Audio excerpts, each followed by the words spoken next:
Significado de la Navidad.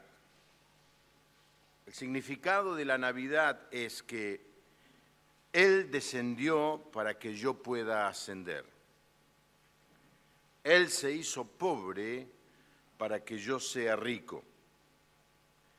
Él nació para que yo pueda nacer de nuevo. Él se hizo siervo para que yo pueda ser su hijo. Él no tenía casa para que yo tenga una en el cielo. Él tuvo hambre para que yo pueda ser alimentado. Él tuvo sed para que yo pudiera estar saciado. Él fue desnudado para que yo tuviera un vestido. Él fue abandonado para que yo nunca lo sea. Él se entristeció para que yo sea feliz. Él fue encarcelado para que yo sea libre. Él fue hecho pecado para que yo sea justificado. Él murió para que yo pueda vivir. Y Él volverá para que yo pueda ir con Él.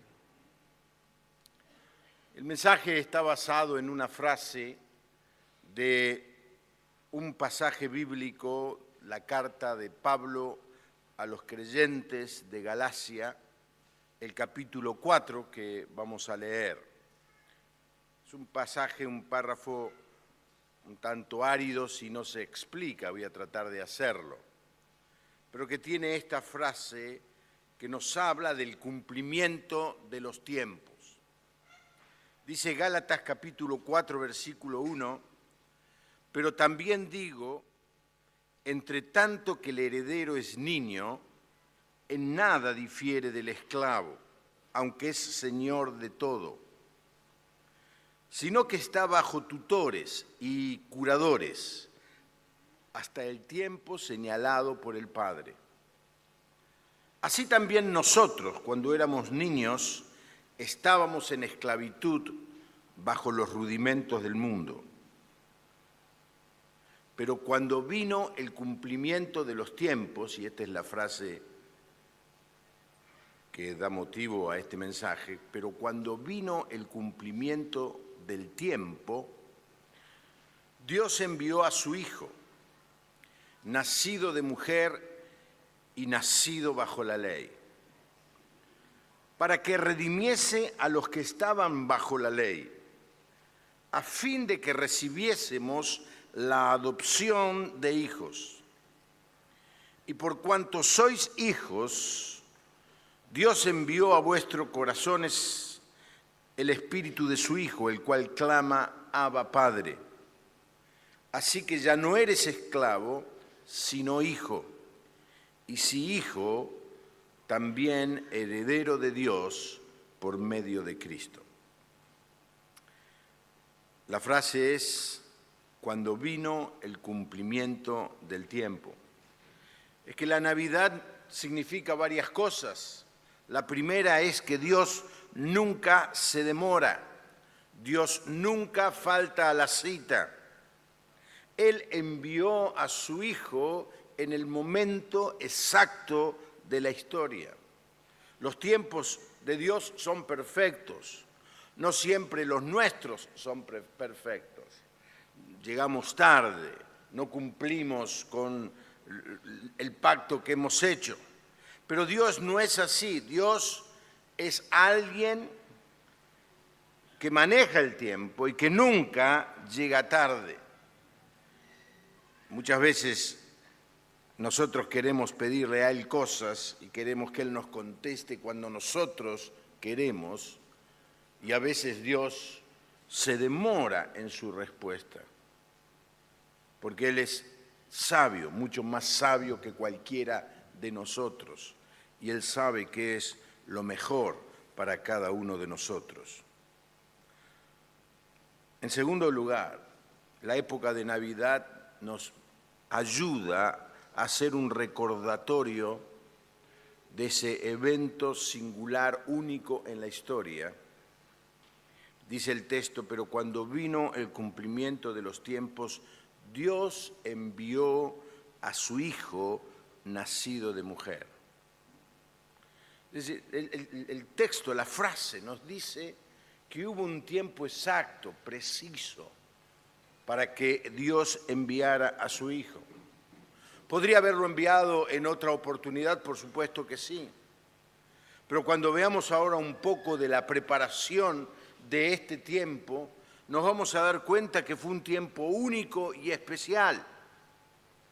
Fue el tiempo en que toda la sociedad se preparó y se alineó para poder recibir al Hijo de Dios. Pero mucho más que eso fue el tiempo exacto, porque luego la Iglesia se pudo expandir de una manera increíble como resultado de que el tiempo que Dios eligió era el mejor tiempo en la historia de los hombres. Ahora, alguno puede preguntarse, bueno, ¿y eso qué significa para mí?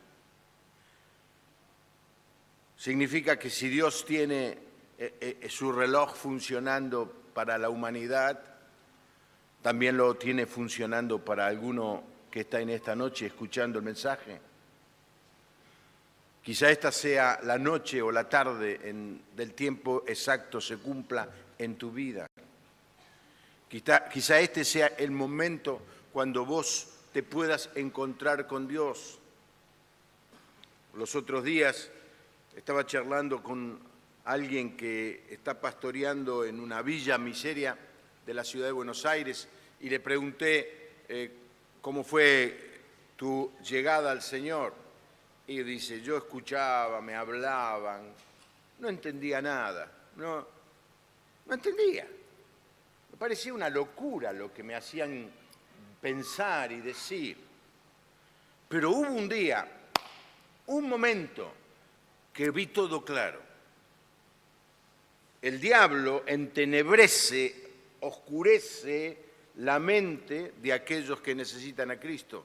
Pero cuando Dios se mueve en la vida de las personas, dice el texto, resplandece la luz del Evangelio. Y quizás haya alguna persona aquí que nos visite en esta noche y todavía no le haya entregado su vida a Cristo. Quizá este sea el tiempo exacto, el tiempo preparado de Dios. Así que vamos a mirar en primer lugar la preparación de su venida. ¿Por qué la llegada de Jesús fue en el tiempo exacto, cuando se cumplió el tiempo de Dios?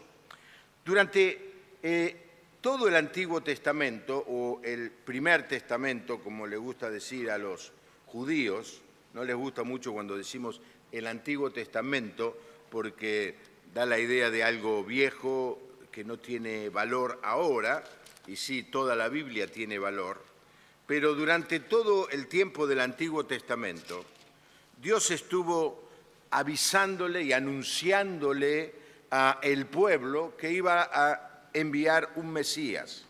Hay cientos de profecías acerca de la venida de un Mesías.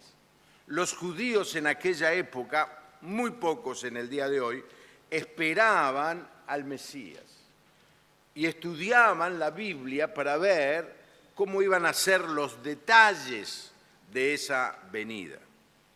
Pero también tenemos que reconocer que mientras Dios les daba ese mensaje, el pueblo vagaba de pasar de momentos de fe, de avivamiento, a momentos de apostasía y de idolatría. Nos sorprende leer la historia y ver que un pueblo que Dios amaba y donde se había manifestado de manera increíble en muchos milagros, donde les había dicho muchas veces, no traigan, no adoren a dioses ajenos.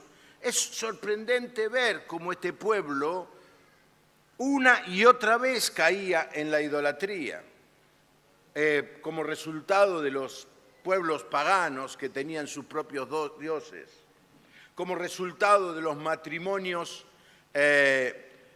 mixtos, Por ejemplo, el caso de Salomón. Salomón se casó cientos de veces, especialmente con personas de otros pueblos, y estas mujeres traían sus dioses. Dice que cuando terminó la era de Salomón, era una cosa muy mezclada la fe, porque había tantos cultos, tantos altares, tantos dioses. Así que en medio de esta historia, Dios tiene que castigar al pueblo una vez más. Y en primer lugar, castiga al reino del norte a través del imperio sirio, y luego al reino del sur, donde estaba Jerusalén, y los esparce y los envía fundamentalmente a la zona de Babilonia. Pero todo esto forma parte también del plan de Dios. Déjeme decirle esto: nuestros errores, nuestros fracasos, muchas veces Dios los usa para bien. Muchas veces no entendemos cómo Dios va a arreglar el lío que estamos haciendo, pero muchas veces lo hace de manera increíble para nuestra propia bendición. Así que quiero hablar de algunas preparaciones. La primera es la preparación religiosa. Como les decía, el pueblo fue esparcido, exilado a la cautividad en Babilonia, como castigo a su idolatría y a su dureza de corazón. Pero hay tres efectos que produjo la cautividad que prepararon el terreno para la llegada del Mesías. El primero: los judíos volvieron a la tierra prometida, volvieron de la cautividad en Babilonia con un fuerte concepto monoteísta. Es decir, fue allí en Babilonia donde ellos se dieron cuenta que no podían seguir jugando más con dioses paganos, y volvieron con un fuerte énfasis en el Dios único y verdadero. Algunos piensan que fue la fuerte influencia de los seguidores de Zoroastro, que era una religión monoteísta. Por ejemplo, algunos también especulan que los magos que vinieron a ver al niño Jesús eran sacerdotes de Zoroastro.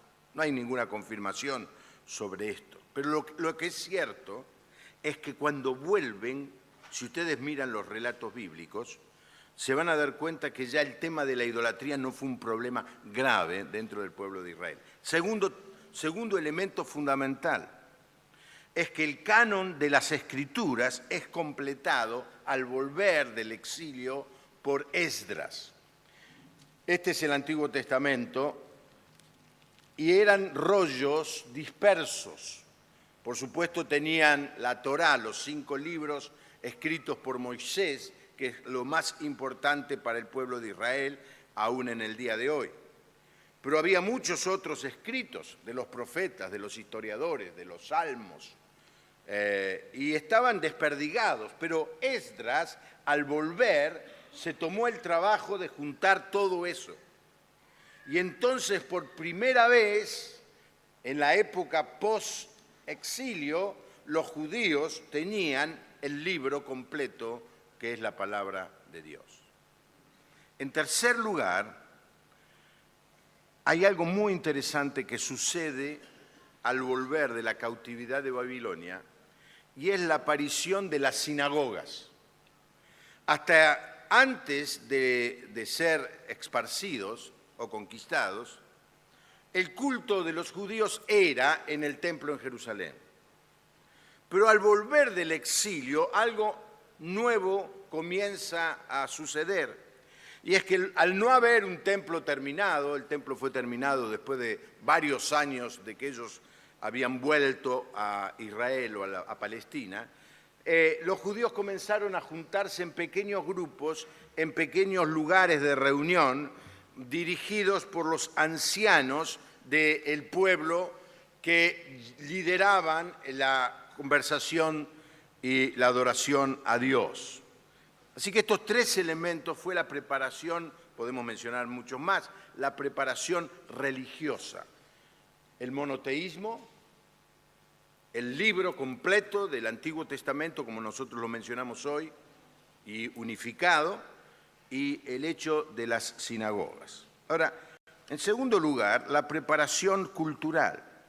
Esto es todavía más sorprendente. En el año 350 a.C. se levantó un hombre llamado Alejandro Magno. Fue el rey de Macedonia, el imperio griego. No sé cuántos de ustedes han visto esa película un tanto zafada, pero él conquistó en 12 años todo el mundo conocido. Y dice que al final lloraba porque no había más territorio por conquistar.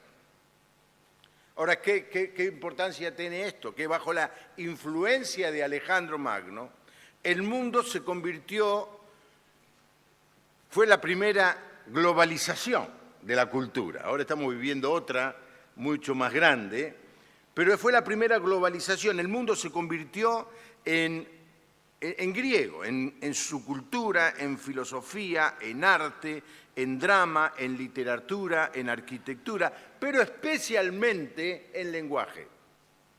El idioma griego común se extendió de una manera increíble por la gente común en todo el mundo. Se hablaba griego en todas las ciudades y en todos los pueblos. Parece una cosa menor, pero fíjense que en el Nuevo Testamento, cuando Pablo sale a predicar, no andan discutiendo a ver quién llevo de traductor a Asia, quién llevo de traductor a Macedonia, quién llevo de traductor a Roma. No hacía falta, todo el mundo hablaba griego. Y esto fue algo realmente maravilloso para la extensión del Evangelio. La otra cosa es que en estos exilios de los judíos, y después de las muchas guerras que tuvieron y las crisis políticas, muchos judíos se habían mudado y se habían ido especialmente a Egipto. Y había una ciudad en Egipto que era muy especial para Alejandro, por eso se le llamó Alejandría, y había una comunidad judía muy importante. ¿Qué es lo novedoso de esto? Que en ese lugar, por primera vez, se tradujo todo el Antiguo Testamento al griego. Es la primera vez que la Biblia se traducía a un lenguaje fuera del pueblo, del hebreo. Eso permitió que ahora, cuando los misioneros iban con el mensaje a predicar, podían citar el Antiguo Testamento porque ya estaba traducido al griego. Es una versión que luego se ha usado mucho en las traducciones, que se llama la Septuaginta. Así que el Antiguo Testamento fue totalmente traducido a este lenguaje que se había convertido en algo habitual. La gente hablaba su propia lengua y hablaba griego. El Señor Jesús hablaba griego, toda la gente que vivía en Palestina hablaba griego, y la gente que vivía en Roma hablaba griego. No era su lenguaje, pero todo el mundo lo entendía. Esto nos lleva a otro elemento más, la preparación política. En el tiempo de nacimiento de Jesús ya no estaba Grecia dominando el mundo, sino Roma. Roma había conquistado a todas las naciones y como resultado de eso había instaurado lo que se da en llamar la Pax, con X, que es paz, romana, en todo el territorio. Controlaba la ley, controlaba el tráfico, controlaba las rutas, pero era una cosa increíble. Los que han viajado por Europa pueden dar fe que todavía se encuentran en algunos lugares los restos de las rutas construidas por el Imperio Romano, todavía hoy, 2000 años después. Y eran de un tamaño lo suficientemente anchos como para que corriera un carro. Así que esto es fundamental, porque cuando se empezó a esparcir el Evangelio, en primer lugar les dije, no había problema de lenguaje. Hoy imagínense que alguien sale de Palestina y quiere predicar el Evangelio. Llega a Turquía, tiene que aprender turco. Cruza a Grecia, tiene que aprender griego.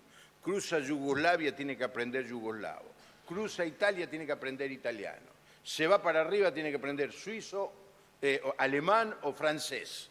Se va más allá y tiene que aprender inglés. En esa época ese problema no existía. Pero mucho más, si hoy saliera un misionero queriendo hacer ese viaje, tendría que tener la visa de Turquía, la visa de Grecia, la visa de Yugoslavia. No podía prácticamente viajar. Pero la paz romana, el Imperio Romano, había puesto a todos bajo su autoridad, lo que permitió que el mensaje del Evangelio pudiera correr de una manera increíble. Ustedes no van a notar nunca en el relato que tuvieron problemas.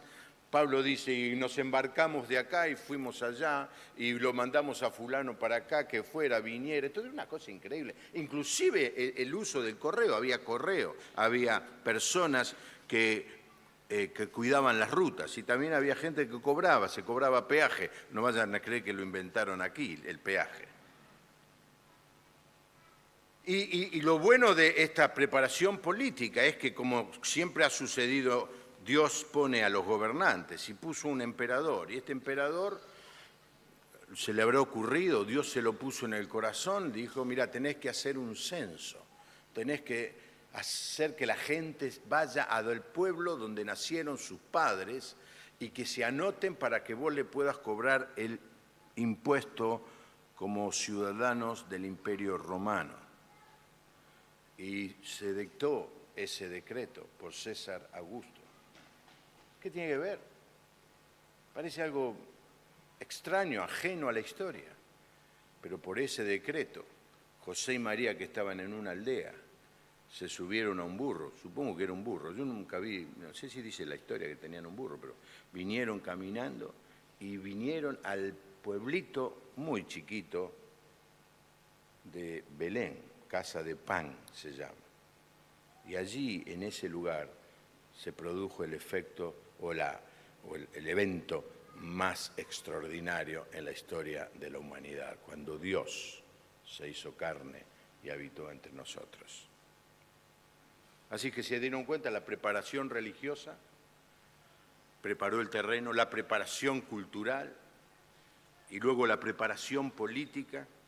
En el día de hoy, con todos los adelantos, no existe un momento tan crucial y tan preciso para el nacimiento de Jesús como aquel. Bueno, y ahora vamos a la preparación espiritual, y aquí sí tengo más dificultades, porque el pasaje nos muestra algunas metáforas que tengo que explicar para que ustedes la puedan entender. Para poder entender las metáforas que Pablo utiliza, tengo que volver al capítulo anterior, el capítulo 3, y lo voy a hacer lo más rápido que puedo. Dice, versículo 22, mas la Escritura lo encerró todo bajo pecado. Que es que cuando leemos la palabra de Dios descubrimos que el hombre es pecador. Y miren lo que dice en el versículo 23, pero antes que viniese la fe, es decir, el mensaje redentor de la gracia de Jesús, estábamos confinados bajo la ley. Antes que Jesús viniera con el mensaje, el pueblo intentaba cumplir las leyes del Antiguo Testamento. Pero el hecho era que todo el mundo se daba cuenta que eran tan grandes las leyes que no lo podían cumplir. Y la gente vivía en una constante frustración, había gente que se fanatizaba y hacía un esfuerzo increíble para cumplir cada detalle de la ley, pero nadie podía. Por eso luego en el versículo 4 dice, de manera que la ley es nuestro tutor para llevarnos a Cristo. Un tutor, una persona que guía a otra. La ley nos empujaba a un Mesías, a un Salvador. Eso es lo que quiere decir. La ley te dice, no podés, no lo vas a lograr. Y como consecuencia de que no lo vas a lograr, estás condenado. Dios te va a castigar. Entonces la natural reacción es, pero si Dios me da la ley, y una ley que yo no puedo cumplir, me tiene que dar la salida. La salida es Jesús. Es decir, la ley me empuja, me guía a que yo busque un Salvador. Entonces el versículo 1 del capítulo 4 dice, y aunque cambia la metáfora, habla de un heredero. El heredero no es nada diferente del esclavo, dice, porque pensando que es señor de todo. ¿Por qué no es diferente? Porque está bajo tutores y curadores. Déjenme decirle esto. Un niño nacía en una familia y mientras tenía edad hasta los 12 años, quienes lo criaban, quienes lo cuidaban, quienes le enseñaban, quienes los disciplinaban eran los esclavos, los tutores y curadores. Así que el chico nacía siendo hijo del patrón, del dueño, del señor, sin embargo viviendo en una situación casi de esclavitud. Esto es lo que dice el versículo 1. Hasta que, mire lo que dice, hasta que el padre dice, bueno, ya es tiempo de que deje de ser niño y ahora sea un adulto, que deje de estar bajo la autoridad y tutoría de los esclavos y comience ahora a vivir la vida en libertad. La frase que se utiliza allí es el tiempo señalado por el Padre. Pero muy interesante es este detalle. Podemos comparar el tiempo señalado por el Padre con el cumplimiento de los tiempos. No sé si ustedes ven allí un paralelismo. Es decir, el Padre le dice al chico que tiene 12, 13, 14 años, bueno, ya está. Ya estuviste bajo autoridad, bajo esclavitud. Ahora te vas a convertir en un hijo y vas a tener todos los derechos de hijo. Y esta es la idea que Pablo está diciendo. Mientras nosotros vivimos en ese estado de buscar cumplir con la ley, de tratar de salvarnos por nuestras propias obras, vivimos atados, vivimos como esclavos. No hay salida, no lo podemos hacer hasta que llegue el cumplimiento de los tiempos y Dios envía a su Hijo para que nos libere. Yo sé que un poco escabroso entender el pasaje, pero he hecho lo mejor que puedo. ¿Cuántos piensan que lo entendieron en un 10%?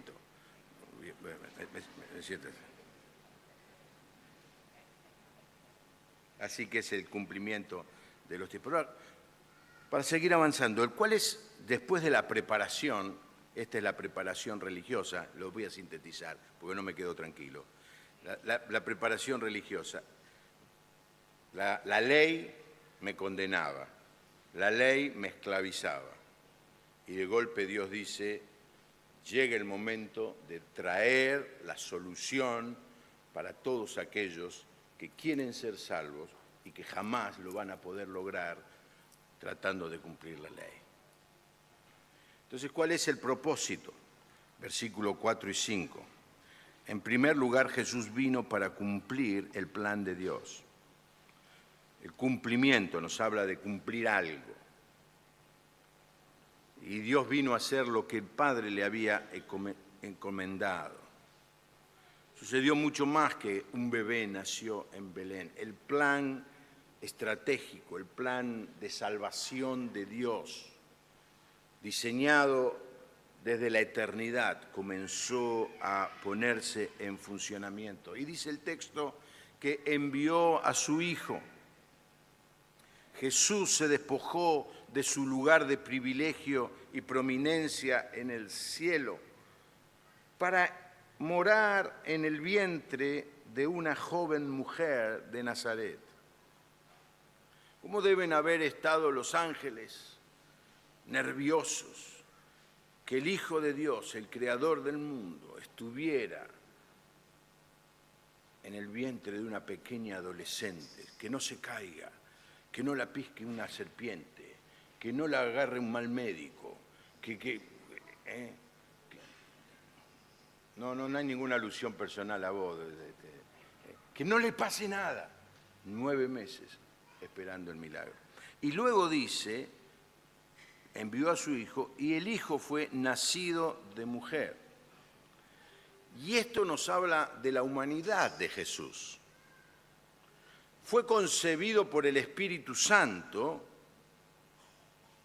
pero si él solo hubiera sido concebido por el Espíritu Santo, hubiera sido un Dios que jamás puede llegar a salvarnos. Se necesitaba un ser humano total, que cumpliera a la perfección la ley, para que ese ser humano perfecto pudiera ocupar nuestro lugar de castigo en la cruz.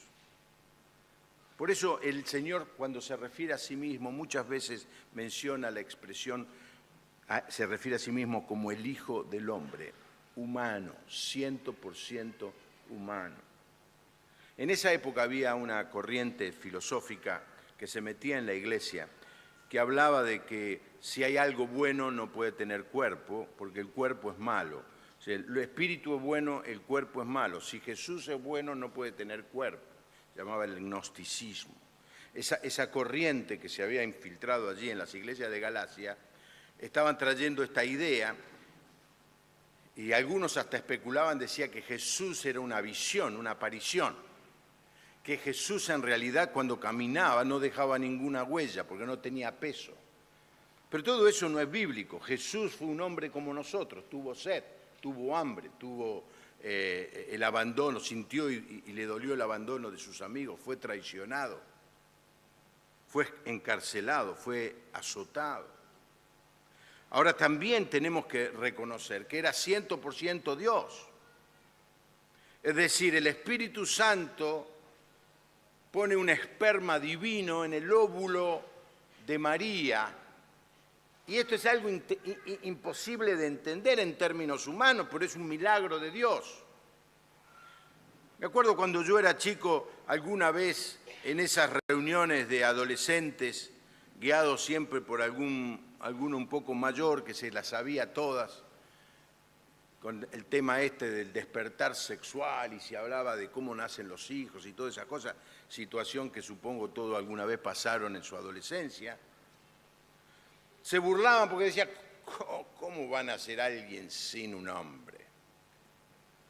Ahora, me parece una pregunta tan tonta. Si Dios creó el universo, creó las estrellas, creó el sol, creó las plantas, los pájaros, con solamente el poder de su palabra, ¿ustedes creen que no tiene poder para mandarle un esperma divino a el óvulo de María? ¿Cuánto piensan que sí?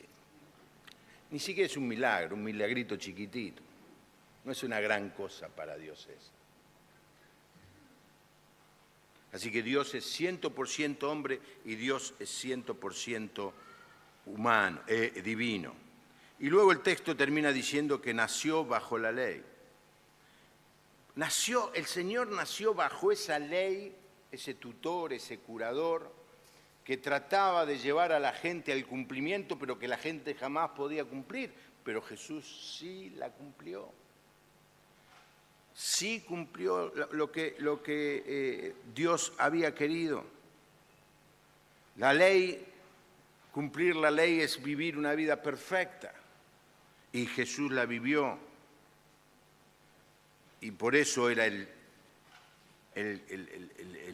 Cordero perfecto para llevar todos nuestros pecados. Por eso Jesús dijo en Mateo 5:17, no penséis que he venido para abrogar la ley o los profetas, no he venido a destruir, sino a cumplir.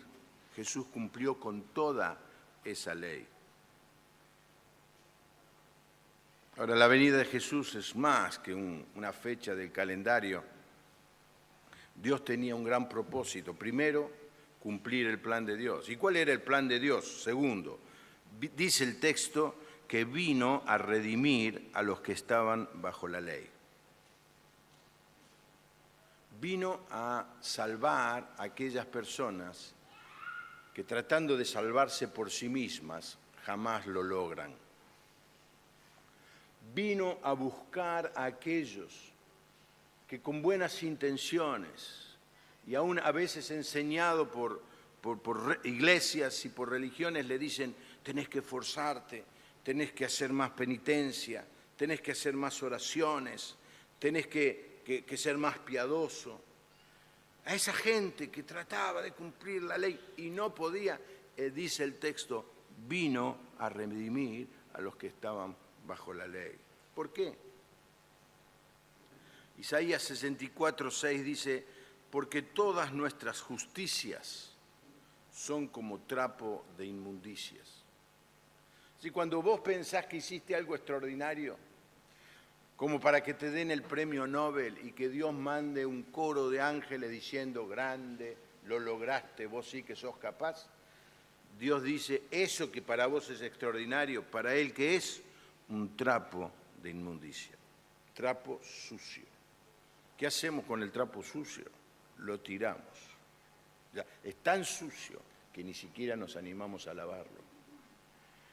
Y esto nos habla de que Dios es demasiado santo como para que lo podamos conformar con nuestras obras. Es sorprendente que la gran religión que vive el mundo es yo puedo, yo lo voy a lograr. La fe cristiana ofende al autosuficiente moral. La fe cristiana es rechazada por mucha gente porque dice, no puede ser que lo que yo haga no sirva para nada. No puede ser que Dios me ofenda haciéndome o diciéndome que lo que yo soy no puede alcanzar el cielo. Yo voy a hacer un esfuerzo y le voy a convencer a Dios, no lo intentes, no vas a lograr. Porque cuando vos pensás que hiciste la cosa más extraordinaria, Dios te dice, ¿sabes qué es para mí lo tuyo? Un trapo de inmundicia. Necesitas un redentor. Alguien que venga a comprar tu libertad, alguien que venga a pagar por tu pecado, alguien que venga a darte libertad. El próximo punto dice el texto, no solamente vino a redimirnos, sino que vino a adoptarnos. Dice el texto, a fin de que recibiésemos, ¿qué cosa? La adopción de hijos de Dios. La palabra es poner en el lugar de hijo. Cuando venís a Jesús, cuando cada persona se encuentra con Jesús, se arrepiente de sus pecados y le entrega su vida, cuando reconoce que no lo puede lograr en forma personal, que ha buscado hacerlo, que ha intentado lograrlo y no ha podido. Cuando la persona se encuentra con Jesús, Jesús lo perdona, lo redime y le da este derecho a ser llamados hijos de Dios. Y es lo que dice el versículo 6 y 7, no somos más esclavos, somos hijos.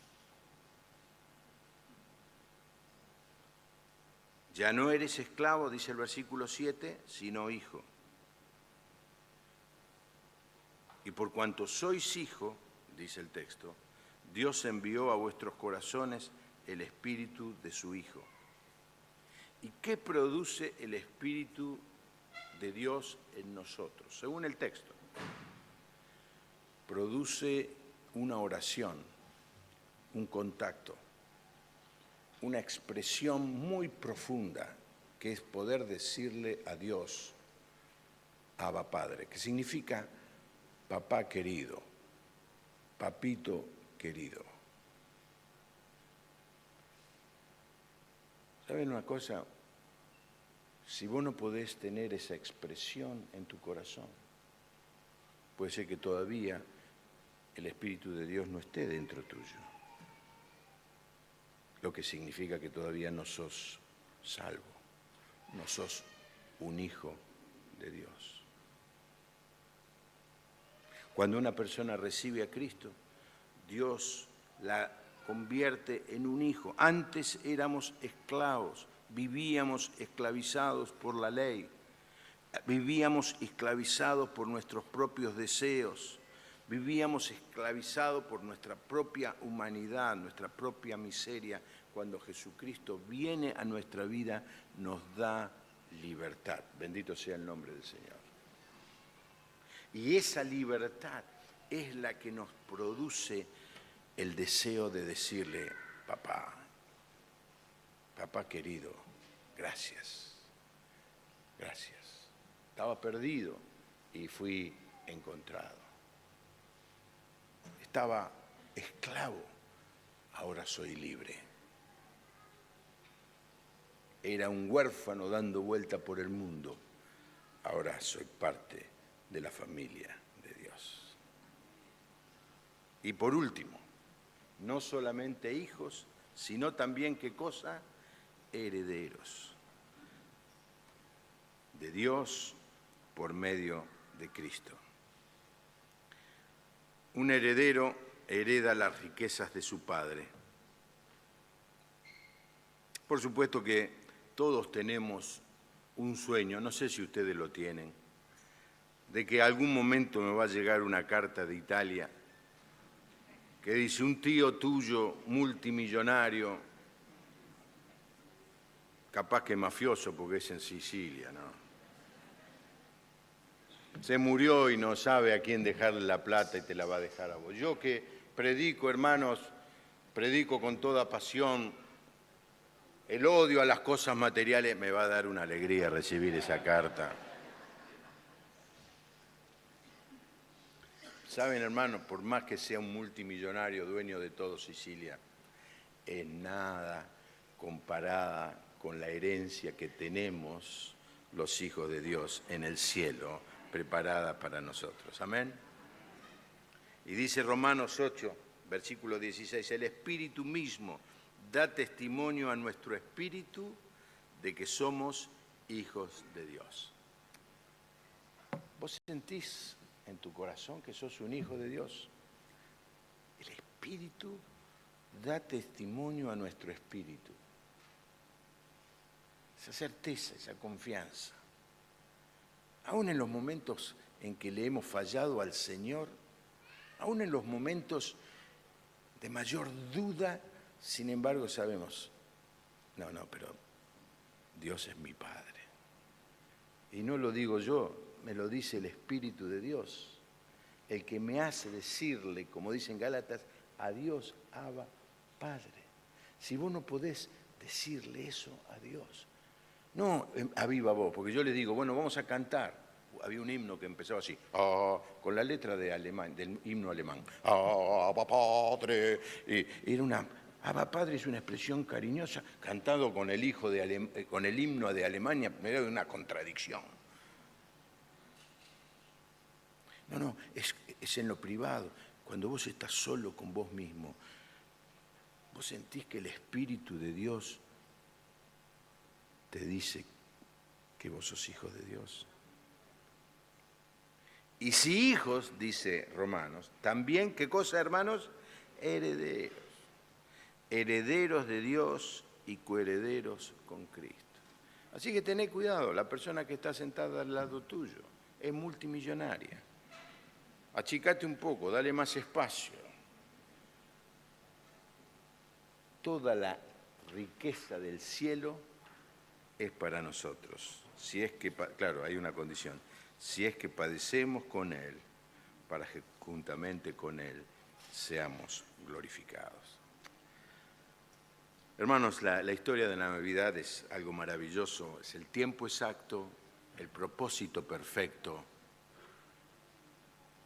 Jesús lo sintetizó en una frase: yo he venido a buscar y a salvar lo que se había perdido. El propósito de la Navidad es que Dios vino a buscarte a vos. Se cumplió en un tiempo exacto, quizás sea el tiempo exacto para que vos en esta noche le entregues tu vida a Él. No es cuestión de venir a la iglesia, no es cuestión de ser religioso. Lo importante es haberle entregado al Señor nuestra vida. Y esto sucede en un momento, ¿no? No es algo que sucede muchas veces, ¿no? Hay un momento, un instante en que por la gracia de Dios, al entregarle nuestra vida a Cristo, sentimos que Dios pone su mano sobre nosotros, el Espíritu Santo nos llena y ahora podemos decir, soy libre, soy hijo. Y vamos para lo que son un poco materialistas, y heredero.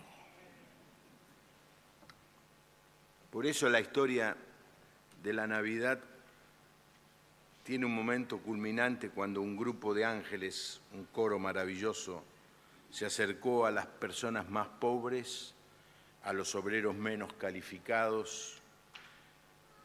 No anunciaron esto en los palacios, no anunciaron esto en los templos, no anunciaron esto en las casas de los ricos, lo anunciaron en medio del campo a la gente más simple, más pobre, más abierta a creer. Os ha nacido hoy en la ciudad de David un Salvador que es Cristo el Señor. Esto os servirá de señal, hallaréis al niño envuelto en pañales, acostado en un pesebre. Y hermanos, en ese momento, cuando el ángel le dijo eso, aparece el coro, el más grande y extraordinario coro que jamás haya cantado en la tierra, con perdón del coro de la iglesia que va a cantar dentro de 2 domingos. Gloria a Dios en las alturas y en la tierra paz y buena voluntad para con los hombres. En el cumplimiento de los tiempos, y puede ser que el tiempo para que vos te encuentres con Él sea esta noche. Vamos a inclinar nuestro rostro y orar al Señor.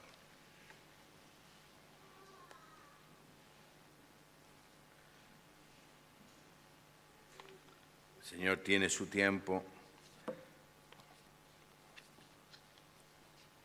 y en esta noche puede ser que sea tu tiempo. Pero no depende de Dios, depende de vos. No depende de la decisión que Dios va a tomar, ya la tomó, ya envió a su Hijo. Lo hizo en el mejor momento de la historia, para que el Evangelio se pudiera predicar en todo el mundo. Pero el momento para que vos recibas a Cristo es ahora, que le puedas decir, Señor, quiero salir de tratar de vivir mi vida confiando en mis posibilidades, en mis recursos, en lo que yo pueda hacer, Señor. Quiero recibir por la fe el regalo maravilloso de tu perdón. Quiero recibir por la fe el regalo que me convierte en hijo tuyo. Y si vos estás en este momento tomando la decisión de hacer esta oración, yo te pido que repitas conmigo esta oración. Señor Jesús, entiendo que viniste a la tierra con el propósito de salvar a los pecadores. Señor, yo soy uno de ellos.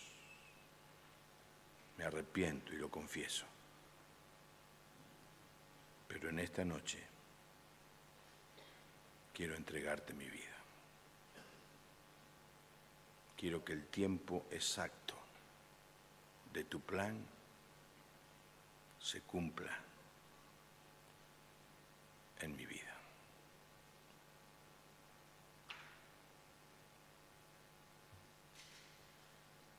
Mientras oramos, hay alguien que ha tomado esta decisión, que ha hecho esta oración en este momento. Queremos orar por usted. Es la decisión más importante de la vida. Es la decisión que nos saca de la esclavitud y que nos pone en la familia de Dios. Si usted hizo esta oración, quiere ponerse de pie en este momento. Me gustaría orar por usted. Con toda libertad, póngase de pie. Si usted en esta noche, por primera vez, hizo esta oración.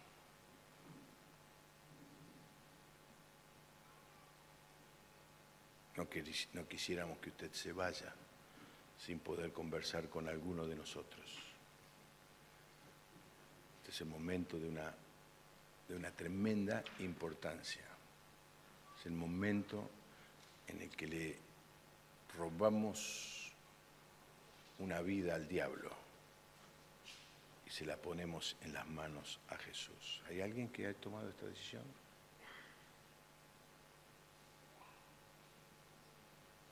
Padre, sigue trabajando en el corazón de las personas que no te tienen, para que antes de irse puedan tomar la decisión, confesar que te han entregado la vida y que ahora sos su Salvador. En el nombre del Señor Jesús oramos. Amén.